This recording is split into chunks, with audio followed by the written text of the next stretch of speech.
1519 সালে মুসি নদীর ধারে গড়ে ওঠে এই হায়দ্রাবাদ শহর কুতুব শাহীর শাসনকালে। তবে হায়দ্রাবাদ শহরের সঙ্গে জড়িয়ে আছে আর একটা শহরের নাম। সে শহরটা গড়ে উঠেছিল 2000 বছর আগে, যার নাম গোলকুন্ডা।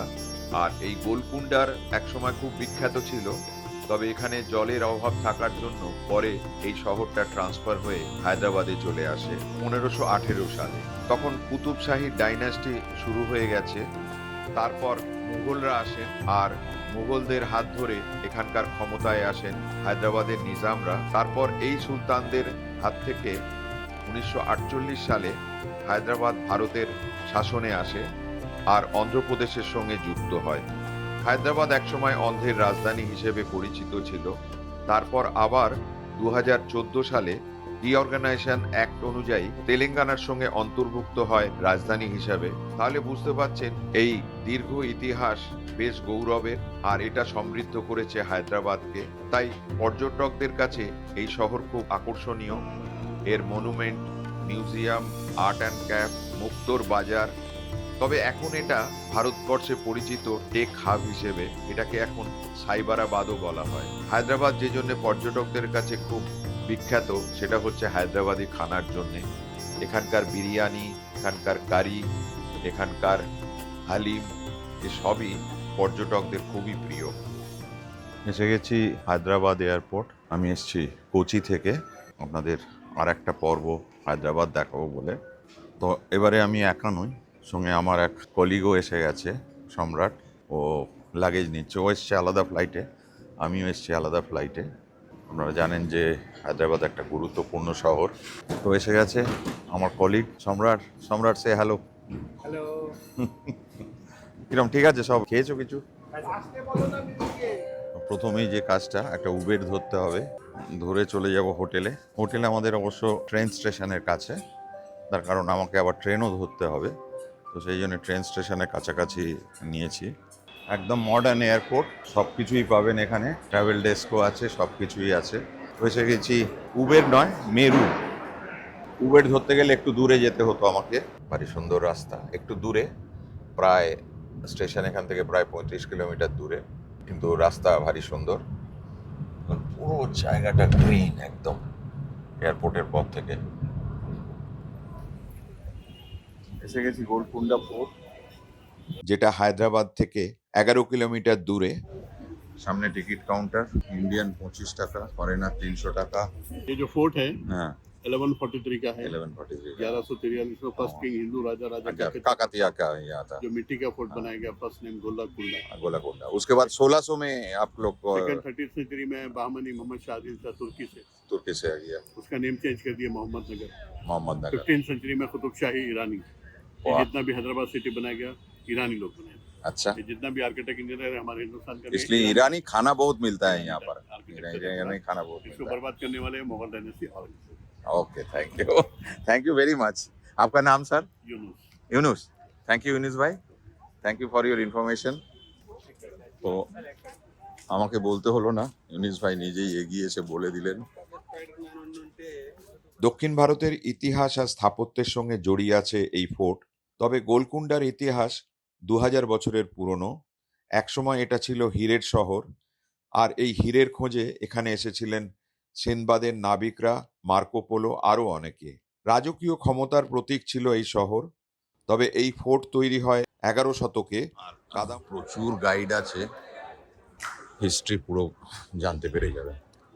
11 কিলোমিটার দীর্ঘ প্রাচীর দিয়ে ঘেরা এই দুর্গের মধ্যে রয়েছে রাজপ্রাসাদ, দরবার হল, মসজিদ, শস্যাগার, গোপন সুড়ঙ্গ পথ আর জল সংরক্ষণ ব্যবস্থা। আগে অনেক দুর্গের মধ্যে দিয়ে গিয়ে এই সমস্ত দুর্গের এই যে পরপর গেটের অনেক স্টিল ছবি তৈরি করেছিলাম। এখানকার বিখ্যাত ফাতে দরওয়াজা, যেখানে হাততালি দিলে রাজমহল অব্দি আওয়াজ শোনা যেত। চলে এসেছি দুর্গের চূড়ায়। এখান থেকে হায়দ্রাবাদ শহরের দৃশ্য চমৎকার লাগে। সকাল 9টা থেকে বিকেল 5টা অবধি খোলা থাকে এই দুর্গ। প্রবেশ মূল্য 25 টাকা। হায়দ্রাবাদ শহর থেকে বাস, অটো করে সহজেই চলে আসতে পারেন। মেট্রো স্টেশন একটু দূরে, ওখান থেকেও অটোতে আসা যায়। সারাপ সিটি ক্যাপিটাল মল, এটা হচ্ছে হায়দ্রাবাদের সবচেয়ে বড় মল। একটু শহর থেকে বাইরে বলতে পারেন, হাইটেক সিটির দিকে। এটা এখন সারা পৃথিবীতে খুব চলে, বাবল। যে কোনো ড্রিঙ্ক, বিশেষত চায়ে বেশি চলে এটা, চা বা কফিতে। তো যেহেতু সম্রাট চা খায় না, সেই জন্য আমি এটাকে কোকোনাট মিল্কের সঙ্গে দিতে বলেছি। আর আমি বলেছি একটা আতার আইসক্রিম। দেখেই বুঝতে পারছেন ফুডকোর্টটা বিশাল বড়। যে কোনো সিটিতে গেলে আমি সবসময় চেষ্টা করি একটু শপিং মলে যাওয়ার। একটা দেশের শপিং মল দেখলে বোঝা যায় তার ইকোনমিক স্ট্যাটাস, তার বিভিন্ন রকমের ফুটফল, মানুষজন, তার কালচারালটা বোঝা যায়। তো যাই হোক, এটা একটা হায়দ্রাবাদের বিগেস্ট শপিং মল। এটা নিউ টেরিটরি, মানে রাদার হাইটেক সিটির দিকে আছে। আমাদের যেরকম নিউ টাউন, আমাদের যেরকম সেক্টর 5, এদের সেরকম হাইটেক সিটি। তো আমাদের সাউথ ইন্ডিয়া ট্যুর চলছে। তো এখন আমরা আছি তেলেগু এরিয়াতে। তো এই তেলেগুদের আবার লাঞ্চের একটা আলাদা মেনু আছে। তো আমি নিয়েছি রসম আন্নাম, মানে ভাত আর রসম দিয়ে একটা মিক্স, আর এর সঙ্গে ঘি দিয়েছে, আর একটা ড্রিঙ্কও আমাদের দিয়েছে, পাঁপড় দিয়েছে। গেছি, এটার নামও হচ্ছে অন্তর্ভেদী। এটা আমরা যে শপিং মলে এতক্ষণ ঘুরছি তার 5th ফ্লোরে। আর সম্রাট নিয়েছে এই থালি, টিপিক্যাল থালি যেরকম হয়। এটা হচ্ছে ফ্রাইড রাইস, এটা হচ্ছে একটা তরকারি, এটাও একটা কারি, এটা রসম, এটা সাম্বার, এটা ঘি দেওয়া আছে। আচ্ছা, ওটা হচ্ছে, এটা একটা পায়েসাম, আর আর ওটা হচ্ছে দই। আচ্ছা, আর সঙ্গে সাবুর পাঁপড় দেওয়া হয়েছে। আর এদের এখানে পুরি খুব চলে, এদের থালিতে পুরি অবশ্যই আসবে। ঘিয়ের অ্যামাউন্ট দেখুন। আর একটা জিনিস বলবো যে তেলেগুদের কিন্তু কুইজিন একটু ঝাল বেশি। ভাত চাইলে ভাতও দিয়ে যাবে, যদিও জিরা রাইসও আছে। এটা নামকরা রেস্টুরেন্টে বিল এসছে 566 টাকা। আমার মনে হয় ইটস ফেয়ার এনাফ। চলো, আমরা এখন এসেছি সালারজাং মিউজিয়ামে। এটা শুধু হায়দ্রাবাদেই নয়, একক ব্যক্তির সংগ্রহশালা হিসেবে বিশ্বের অন্যতম বড় মিউজিয়াম। এই মিউজিয়ামের প্রতিষ্ঠাতা ছিলেন মীর ইউসুফ আলী খান। উনি নিজামের প্রধানমন্ত্রী ছিলেন। তিনি এশিয়া, ইউরোপ আর মিডল ইস্ট থেকে প্রচুর জিনিস সংগ্রহ করে নিয়ে আসেন। আর এটা 1951 সালে উদ্বোধন হয়। তবে 1968 সালে স্থানান্তরিত হয়ে এখানে চলে আসে।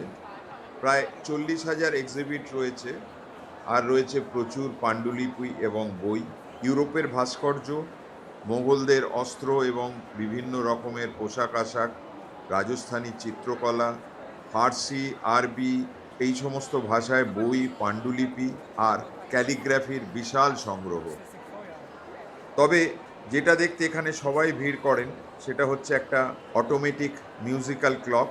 প্রতি ঘন্টায় এখানে পর্যটকরা ভিড় করেন এই ঘড়ির শব্দ শোনার জন্যে। 1800 শতকে এই ঘড়ি ইউরোপ থেকে এখানে আনা হয়। এই ঘড়ির ভেতর থেকে রাজা আর সেপাইদের মূর্তি বেরিয়ে আসে গার্ড অফ অনার দেওয়ার জন্য। 200 বছর আগেকার এই ঘড়ি এখনও নিখুঁতভাবে কাজ করে চলেছে আর মানুষকে আকর্ষণ করে চলেছে। এছাড়া এখানে বিশাল সম্ভার হচ্ছে হাতির দাঁতের কাজে। এটা আমার খুব ভালো লেগেছে। হায়দ্রাবাদে এলে অবশ্যই এই মিউজিয়ামটা আপনাদের দেখতে হবে।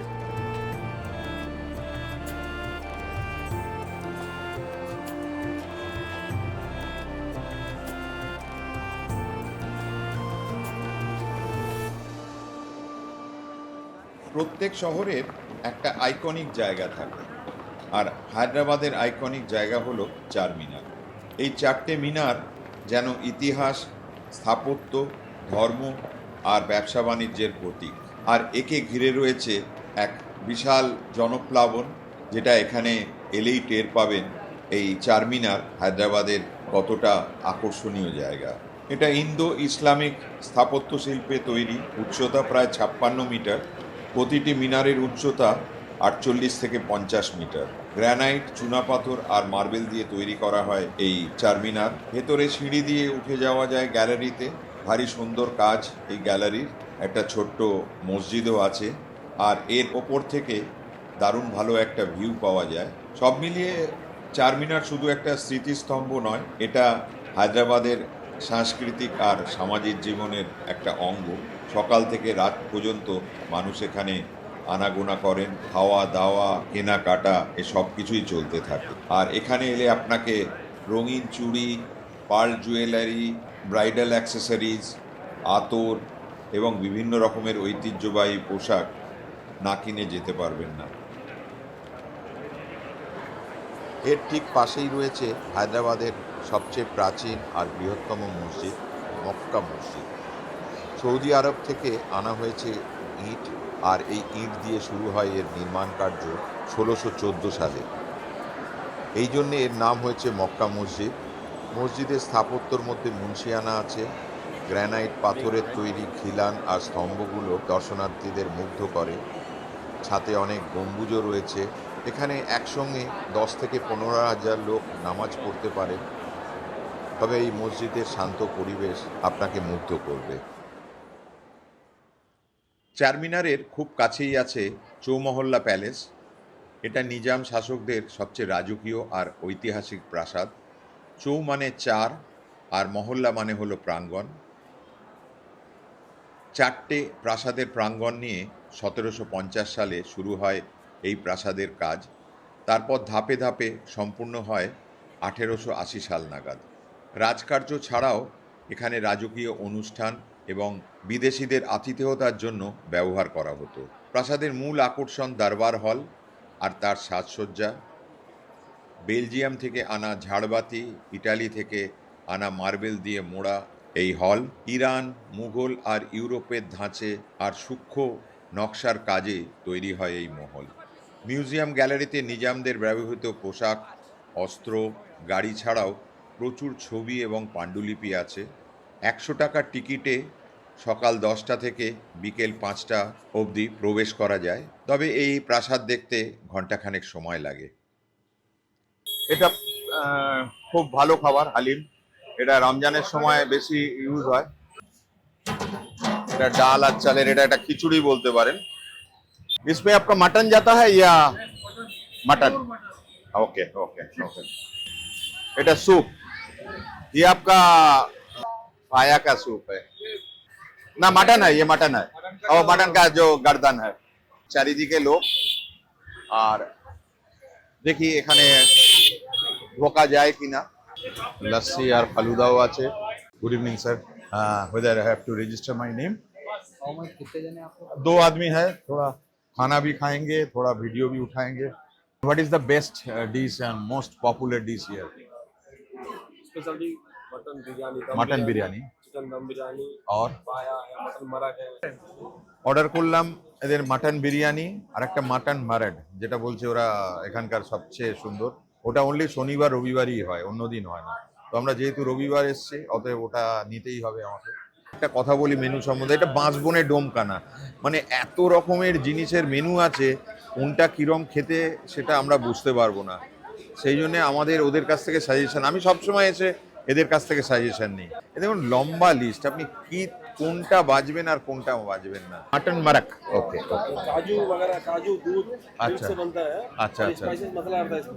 मटन माराक काजू दूध और इससे बनता है। मटन का पीस रहता है। अच्छा, बोन अच्छा। बोन मिला के देते हैं। और टेस्ट जब वो ऑथेंटिक टेस्ट आएगा इसका। अच्छा। ये पाया से भी अच्छा रहेगा टेस्ट। এটা আমার মনে হচ্ছে আমরা যেটাকে বলি রেজালারই একটা ভাংসা মাটন মারাড। দেখি খেলে বুঝতে পারবো। फ्राई रेजाला, हाँ हमको ज़्यादा मटन लेने नहीं है, খালি একটু মাটন দিজিয়েগা, বাস বাস বাস বাস বাস বাস। এটা হলো মির্চি কা সালান, এটা হলো রায়তা। বিরিয়ানির সঙ্গে ওরা কোনো তরকারি খায় না বা কোনো চাপ বা ইয়ে আমরা যেরকম খাই ওটা খায় না। প্রথমে একটু সালান নিচ্ছি আর একটু রায়তাও নিচ্ছি। সত্যি কথা বলতে আমরা যেটা বিরিয়ানি খেয়ে অভ্যস্ত সেটা হচ্ছে আওয়াধ বা লখনৌ ঘরানা, আর এটা পুরোপুরি সাধারণ ঘরানা। তো সেই জন্য এদের টেস্টটা কিন্তু সম্পূর্ণ আলাদা। যে এই বিরিয়ানিটা খেয়ে মনে হচ্ছে তাড়াতাড়ি হজম হয়ে যাবে, মানে দ্যাট ইজ দ্য রিজন এত স্পাইসেস, এত মশলা দেওয়া হয়। তো এত কিছু খাওয়ার পর বিল এসছে 895 টাকা। ঠিক আছে, পানের দোকানটা একটু দেখিয়ে দিই। হ্যাঁ, ওটা করে না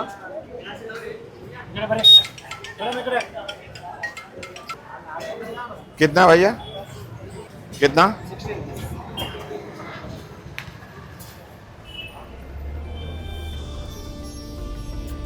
হায়দ্রাবাদের ঐতিহাসিক শহর, মিউজিয়াম, ভিড়ভাট্টা, দোকানপাট আর খাওয়া দাওয়ার এইসব করে যদি আপনার মন না ভরে, তাহলে চলুন এবারে নিয়ে যাব আপনাদের হায়দ্রাবাদের কাছেই আর এক অন্য জগতে।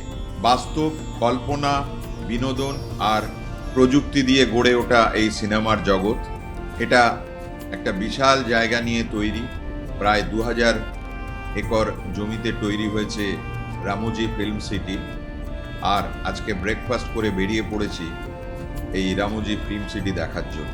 এখানকার টিকিট 1000 টাকা, আর এই 1000 টাকার মধ্যে আপনি একটা বাস পাচ্ছেন, যেটা সারাদিন ধরে আপনাকে বিভিন্ন আকর্ষণগুলো ঘুরে ঘুরে দেখাবে। এটা একটা হপ অ্যান্ড হপ অফ বাস, আপনি যে কোনো জায়গায় নেমে যেতে পারেন, আবার যে কোনো জায়গা থেকে উঠে তার পরের অ্যাট্রাকশানে চলে যেতে পারেন। তবে এই ঘোরাঘুরি করতে আপনার একটা গোটা দিন চলে যাবে। আপনি এখানে থাকতেও পারেন, এখানে হোটেল আছে। আমি একবার কনফারেন্সে এসে একটা হোটেলে ছিলাম, তাতে একটা বিরাট সুবিধা হচ্ছে সারাদিনের যে ভিড়টা সন্ধেবেলায় পাবেন না, আর বা সকালবেলায় পাবেন না। ওই সময়টা ঘুরে ঘুরে ছবি তোলার জন্যে খুবই উপযুক্ত জায়গা এটা। এমনিতেই সেলফি প্রেমী আর ফটোগ্রাফারদের জন্যে খুবই সুন্দর জায়গা এটা। এখানে ইনডোর এবং আউটডোর শুটিংয়ের বিভিন্ন লোকেশন রয়েছে, এইগুলো প্রত্যেকটাই দেখবার মতো। এছাড়া রয়েছে শহর, গ্রাম, রাজপ্রাসাদ, মন্দির, সমস্ত রকমের শুটিংয়ের লোকেশন। এটা তৈরি করেন 1996 সালে মিডিয়া টাইকুন রামোজি রাও। এটা বিশ্বের সবচেয়ে বড় ফিল্ম সিটি। প্রচুর বাগান রয়েছে রিল্যাক্স করার জন্যে, হোটেল, রেস্টুরেন্ট সব কিছুই রয়েছে খাওয়া দাওয়ার জন্যে। সারাদিন ধরে এখানে হ্যাং আউট করতে পারেন। তবে কয়েকটা জায়গা না দেখলেই নয়, যেরকম কয়েকটা শো না দেখলেই নয়। যেরকম একটা স্টান্ট শো আছে, এটা ভারী সুন্দর। কি করে সিনেমাতে মারপিটের সিনে অভিনয় করা হয় এবং নায়করা তাদের ডামি ব্যবহার করেন, এটা দেখতে পাবেন এখানে।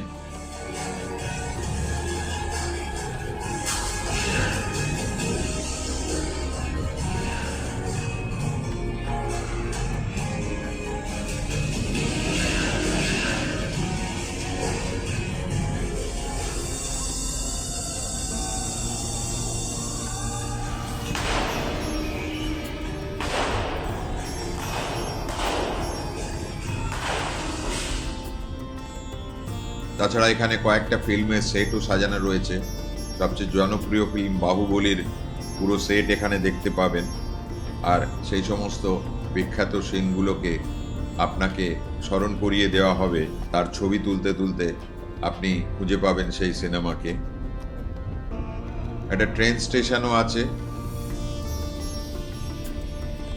আর এখানে ডামি নাচ গানও চলছে, তো এটাও খুব উপভোগ্য। তাছাড়া গ্রুপ ডান্সিংয়েরও একটা ব্যাপার আছে, এখানে অনেক সময় গ্রুপ ডান্সিং দেখা যায়, সেটাও খুব উপভোগ্য। এছাড়া আর একটা জিনিস আপনাকে খুব মুগ্ধ করবে, সেটা হচ্ছে ফিল্ম মেকিং শো। কিভাবে একটা ফিল্ম তৈরি হয় আর আপনি সেই ফিল্মে কিভাবে অভিনয় করতে পারেন বা পার্টিসিপেট করতে পারেন, এটা আপনাকে হাতে কলমে করে দেখানো হবে। তো এখানকার এই সৌন্দর্য, প্রযুক্তি, বিনোদন সব মিলিয়ে সারা দিনের খোরাক আপনাকে দেবে। কিভাবে গোটা দিনটা কেটে গেল আপনি বুঝতে পারবেন না।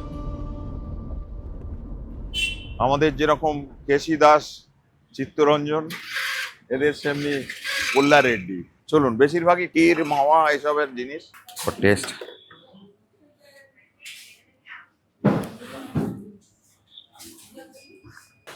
$41 পিস।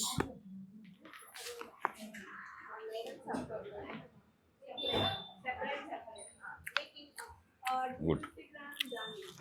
তবে আরেকটু গরম হলে ভালো হতো। আমরা এখন আছি হায়দ্রাবাদের একটা বিখ্যাত মন্দিরে, এটা বিড়লা মন্দির। এটা মূলত বিষ্ণু মন্দির, তবে এখানে সমস্ত রকম ভগবানকেই আপনি দেখতে পাবেন। আমাদের যত ভগবান আছে যারা পপুলার, শিবাকে, গণেশ, সবাইকেই পাবেন। প্লাস বুদ্ধারও মূর্তি আছে এখানে। তবে পুজো হচ্ছে মেনলি বিষ্ণুর।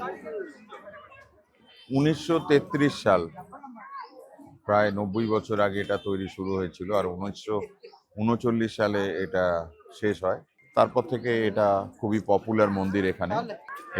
এখানেও বেশিরভাগ এই যে বালাজি দেখেন সবই বিষ্ণুর মন্দির। আর এই মন্দির দুপুরবেলা 2 ঘন্টা বন্ধ থাকে, তাহলে সকাল 8টা নাগাদ খুলে 8টা থেকে 2টো অবধি খোলা থাকে। আবার দীর্ঘ সময় ধরে দেখানো হয় এখানে। আর এই পাহাড়ের ওপর মন্দির, খুব দেখতে জায়গাটা ভারী সুন্দর, একদম পাহাড়ের চূড়ায়। আর একটু যদি ডান দিকে যাওয়া যায়, শহরের ভারী সুন্দর একটা ভিউ পাওয়া যায়। এই মন্দিরের একটা অসুবিধে হচ্ছে আমার মতো ব্লগারদের, এর ভেতরে কোনো ছবি তুলতে দেয় না। খাদ্যপ্রেমীদের জন্য হায়দ্রাবাদকে একটা স্বর্গ বলা হয়। তবে আর একটা জিনিস এখানে ভীষণ পপুলার, সেটা হলো বেকারি। আর এই বেকারির 1 নম্বর জায়গায় আছে করাচি বেকারি। আর এই বেকারি আপনাকে আসতেই হবে হায়দ্রাবাদে এলে। আপনি যদি নাও আসেন, রেল স্টেশনে, দোকানে, তারপরে এয়ারপোর্টে, সব জায়গায় পাবেন এর আউটলেট। আর এর ফ্রুট বিস্কুট ভীষণ বিখ্যাত। ফ্রুট বিস্কিট ছাড়াও এদের ওসমানিয়া বিস্কুট আছে খুব ভালো, তারপরে দিলখুশ আছে, এটাও খুব ভালো। এছাড়া কেক, পেস্ট্রি, অনেক কিছুই বিক্রি হচ্ছে এখানে। বসে খাবারও জায়গা আছে, এর টেস্ট নিতে পারেন। এখন এসেছি হায়দ্রাবাদের বিখ্যাত লেক হুসেন সাগরে। এটাকে বলতে পারেন হায়দ্রাবাদের হৃদয়ে বয়ে চলা এক জলরাশি, যেটা সাগর নয়, একটা সংস্কৃতি, একটা ইতিহাস এবং মানুষের আবেগের পেছনেও অবস্থান করছে। যদিও ওটা একটা কৃত্রিম জলাধার, 1600 শতকে ফকির হুসেইন নির্মাণ করেন, আর তার নামকরণ অনুযায়ী এটার নাম হয় হুসেন সাগর। শহরের উত্তর থেকে দক্ষিণ পর্যন্ত এই সাগরটি প্রায় 12 বর্গ কিলোমিটার এলাকা জুড়ে। আর এরম একটা ঘিঞ্জি শহরের মাঝখানে এই জলাভূমি হায়দ্রাবাদকে আরও শক্তিশালী করেছে। এর মাঝে রয়েছে এক মনোমুগ্ধকর বুদ্ধের মূর্তি, যা আজ পুরো হায়দ্রাবাদের প্রতীক। 1591 সালে এই লেক তৈরি হয়েছিল মূলত জলের অভাব এবং চাহিদাকে পূরণ করার জন্যে। ধীরে ধীরে এর আশেপাশে জনবসতি গড়ে ওঠে। গোলকুন্ডা থেকে রাজপাটও চলে আসে হায়দ্রাবাদে। এই লেকে বিনোদন ব্যবস্থাও রয়েছে, বোটিংয়ের জন্যে ব্যবস্থা রয়েছে। সকাল থেকে সন্ধে অবধি বোটিং করে বুদ্ধ মূর্তির কাছে যাওয়া যায়। তাছাড়া সানসেট ক্রুজ আছে। আর রাত্রিবেলা এখানে লাইটিং শো দারুণ রোমাঞ্চকর। বাচ্চা থেকে বৃদ্ধ সবাইকে মুগ্ধ করার জন্য এই শো অনুষ্ঠিত হয়। আর সবশেষে পাকোড়া, সামোসা, ইডলি, ধোসা এই সমস্ত খেয়ে আর জুস বারে গলা ভিজিয়ে সবাই ফেরত যান বাড়িতে একটা বিচিত্র অভিজ্ঞতা নিয়ে। আমরা হায়দ্রাবাদে এসে জানতে পারলাম এখানে গণেশ পুজো চলছে। দু একটা মণ্ডপেও আমরা গেছি। আর আজ গণেশ বিসর্জন। আর আমাদের হোটেলের সামনেই চলেছে বিশাল শোভাযাত্রা। আর এই শোভাযাত্রার ছবি দেখিয়ে শেষ করব আমাদের এই পর্ব। আর সেই একই ভাঙা রেকর্ড বাজাবো যে এই এপিসোডটা যদি আপনাদের ভালো লেগে থাকে অবশ্যই লাইক বা কমেন্ট দেবেন। আর সাবস্ক্রাইব করে বেল আইকনটা টিপে দিলে প্রত্যেক সপ্তাহে আমাদের একটা করে নতুন এপিসোড দেখতে পাবেন। আর এই এপিসোডগুলো দেশে এবং বিদেশে দু জায়গাকারই এপিসোড আমরা বানাচ্ছি। আশা করি আপনাদের ভালো লাগবে। ভালো থাকবেন। আর এই যে ডান্সটা দেখতে পাচ্ছেন, এটা কিন্তু